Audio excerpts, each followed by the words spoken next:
पाकिस्तानी इस इलेक्शन को लेकर इसलिए कंसर्न ज़्यादा हैं, वो जानना चाहते हैं कि कामला हारिस अगर इक़्तिदार में आ जाती हैं, सदर बन जाती हैं, तब क्या कंडीशन होगी, तब क्या सिचुएशन होगी। और दूसरी जानिब अगर डोनाल्ड ट्रंप दोबारा से मनसब संभालते हैं, एक बार फिर से पावर में आते हैं, तो क्या सिचुएशन होगी। As we are talking about Pakistan, आपके ख्याल से दोनों की क्या स्ट्रेटजी होगी और क्या फ़र्क पड़ेगा किस किस तरह के नुमाइंदे के आने से। देखिए, जहाँ तक तो स्टाइल है दोनों का डिफरेंट होगा, लेकिन इन द अल्टीमेट एनालिसिस जो अमेरिका की पॉलिसी है पाकिस्तान की तरफ या हिंदुस्तान की तरफ या चाइना की तरफ, उसमें कुछ ज़्यादा तब्दीली आप नहीं देखेंगे, चाहे डोनाल्ड ट्रंप आ जाए या कमला हैरिस आ जाए। दोनों कैंडिडेट्स जो हैं दे आर परसुइंग और दे हैव बीन एडवोकेटिंग, या वो उनकी पोजीशन ये रही है कि चाइना के साथ कंपटीशन है अमेरिका का, एक स्ट्रेटिजिक राइवलरी है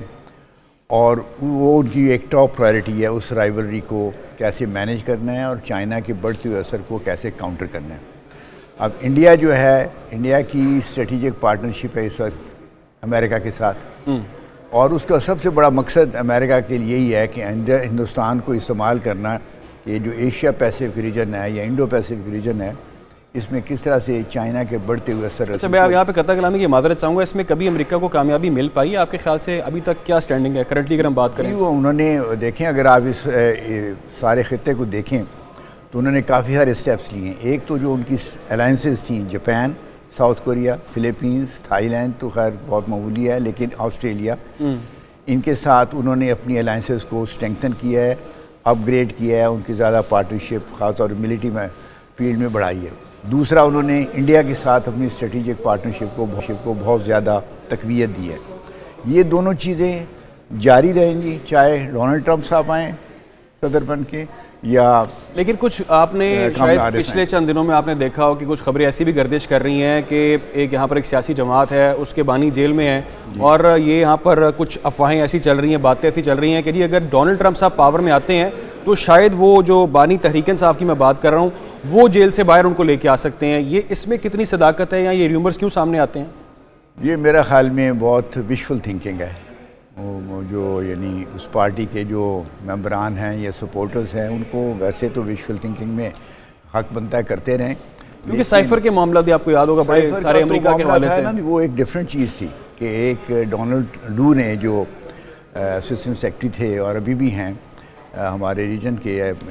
स्टेट डिपार्टमेंट में, उन्होंने ऐसी ज़बान इस्तेमाल की जो थ्रेटनिंग थी पाकिस्तान के ख़िलाफ़ और गैर मुनासिब थी। तो वो एक चीज़ अलग है। लेकिन इस वक्त जो दोनों लीडर जो हैं, ये कमला हैरिस या डोनाल्ड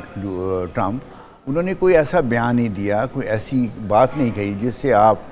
कोई भी शख्स ये नतीजा अखज़ कर सके कि वो अगर फ़र्ज़ किया इलेक्शन जीतते हैं तो वो कोई ऐसी मुहिम जोई करेंगे या ऐसी कोई बात करेंगे या ऐसे कोई स्टेप्स लेंगे जिससे पाकिस्तान में के अंदरूनी मामलात में इंटरफेरेंस की जाएगी, और इंटरफेरेंस करने के बाद किसी को छुड़ाना है, किसी को नहीं छुड़ाना।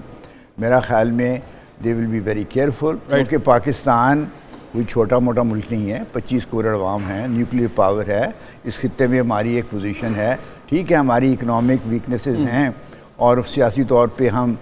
उस सूरत उस तरह से स्टेबिलिटी नहीं है जैसे। सर, मैं इस पे आपका कमेंट मज़ीद चाहूँगा, डिटेल चाहूँगा, क्योंकि जो पॉलिसी है दोनों लीडर्स की, उस पर बात करनी बहुत ज़रूरी है, और इसे पाकिस्तान की हद तक नहीं, दुनिया भर की हद तक